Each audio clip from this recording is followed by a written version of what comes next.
স্ক্রিনে এখন আপনারা যে নামগুলো দেখতে পাচ্ছেন এই নামগুলো কিভাবে ডিজাইন করতে হয় এবং এই নামগুলো এখন ফেসবুকে কিন্তু খুবই ভাইরাল। তো আপনারা কিভাবে এই নামগুলো ডিজাইন করবেন চলুন দেখে নিই আজকের এই ভিডিওতে। প্রথমে আপনাকে চলে আসতে হবে পিক্সেল ল্যাব এই অ্যাপটিতে। তারপর এখান থেকে আপনাকে এই আইকনে ক্লিক করতে হবে। তারপর এখান থেকে ফ্রম গ্যালারি অপশনে ক্লিক করতে হবে। তারপরে একটা ব্যাকগ্রাউন্ড সিলেক্ট করবো, তো আমরা এই ব্যাকগ্রাউন্ডটা সিলেক্ট করলাম। তারপরে এখান থেকে চাইলে আপনার ব্যাকগ্রাউন্ডটাকে ক্রপ করতে পারেন, তো আবার ক্রপ করবো না, আমরা এখান থেকে এই টিক মার্কে ক্লিক করে দেবো। তো এই ব্যাকগ্রাউন্ড আপনারা কীভাবে এবং কোথা থেকে ডাউনলোড করবেন আমি ভিডিও শেষে বলে দেবো, এবং ভিডিওতে যা যা ইউজ করবো সবগুলো কোথা থেকে ডাউনলোড করবেন এবং কীভাবে পাবেন আমি কিন্তু ভিডিও লাস্টের দিকে আপনাদের বলে দেবো। তারপরে এবার এখান থেকে আপনার এই প্লাস আইকনের উপরে ক্লিক করবেন। তারপরে এখান থেকে টেক্সটের উপরে ক্লিক করবেন। তারপরে এখান থেকে নিউ টেক্সটের উপরে ডাবল ক্লিক করবেন। তারপরে এখান থেকে এবার আপনাদের নামটা আপনারা লিখে দেবেন। তো তারপরে এইখান থেকে এবার চলে আসবেন এ আইকনে, এবং এইখানে আসার পরে আপনারা এইখান থেকে এই প্যাডিং এই অপশনটাতে চলে আসবেন এবং এটাকে আপনারা কিছুটা বাড়িয়ে নেবেন। তারপরে এখান থেকে চলে আসবেন সাইজ এই অপশন, এবং এইখান থেকে আপনারা সাইজটাকে বড় করে নেবেন। তারপরে এখান থেকে এবার আমরা চলে আসবো এখান থেকে ফন্ট এই অপশনটিতে, এবং এইখানে আসার পরে আপনারা আপনাদের পছন্দ যে কোনো বাংলা ফন্ট ইউজ করতে পারেন। তো আমি এখান থেকে এই ফন্টটাকে ইউজ করলাম। তারপরে এইবার এইখান থেকে আমরা চলে আসবো এই টেক্সচার এই অপশনটিতে, এবং এইখানে আসার পর আমরা গ্যালারি আইকনে ক্লিক করব।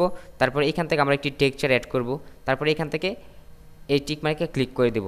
তো দেখতে পাচ্ছেন আমাদের ফন্টেতে কিন্তু আমরা একটি টেক্সচার অ্যাড করা হয়ে গেছে। তারপরে এবার এইখান থেকে আমরা টিক মার্কে ক্লিক করব। ওকে, তারপরে আমরা এইখানে ক্লিক করে মাঝামাঝি নিয়ে আসবো আমাদের লেখাটাকে। তারপর এবার এইখান থেকে আমরা চলে আসবো শ্যাডো এই অপশনটিতে, এবং এইখান থেকে আমরা শ্যাডোটাকে এনাবল করে দেবো। তারপর এইখান থেকে আমরা একটু স্ক্রল করে উপরের দিকে চলে আসবো, এবং শ্যাডোর যে ব্লার রেডিয়াসটা সেটাকে আমরা কমিয়ে 5 কি 6 রাখবো, এবং এইখান থেকে আপনারা এইগুলোকে একটু বাড়িয়ে নেবেন। ওকে, তারপরে এবার এখান থেকে চলে আসবে স্ট্রোক অপশনটিতে, এবং এখানে আসার পর আমরা স্ট্রোকটাকে এনাবল করবো। তারপর এখান থেকে আমরা একটি হোয়াইট কালার স্ট্রোক সিলেক্ট করে দেবো। তো এখান থেকে আপনারা আপনাদের পছন্দের যে কোনো একটি কালার সিলেক্ট করতে পারেন। ওকে, তারপরে এবার এইখান থেকে আমরা চলে আসবো এই রুট এই অপশনটিতে, এবং এখানে আসার পর আমরা আমাদের মতো করে এটাকে রুটেট করে নেব। তো আমরা এটাকে এতটুকু রুটেট করে রাখলাম। ওকে, তারপরে এখান থেকে আমরা আবার চলে আসবো প্লাস আইকনের উপরে। তারপর এখান থেকে ফ্রম গ্যালারি, এবং এখান থেকে এবার আমরা একটা পিএনজি অ্যাড করবো। তো আমরা এই পিএনজিটাকে সিলেক্ট করলাম এবং এখান থেকে ওকেতে ক্লিক করব। তারপরে এইখান থেকে আবার আমরা এই আইকনে ক্লিক করব।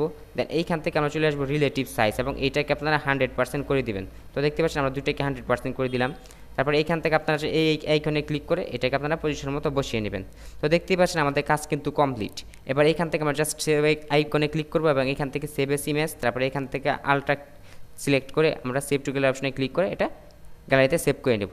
তো আমি ভিডিওতে যে যে ম্যাটেরিয়ালগুলো ইউজ করেছি এবং ব্যাকগ্রাউন্ড ইউজ করেছি সবগুলোর লিঙ্ক কিন্তু আমি ভিডিওর কমেন্ট বক্সে দিয়ে দেবো, আপনারা এখান থেকে ডাউনলোড করে নেবেন।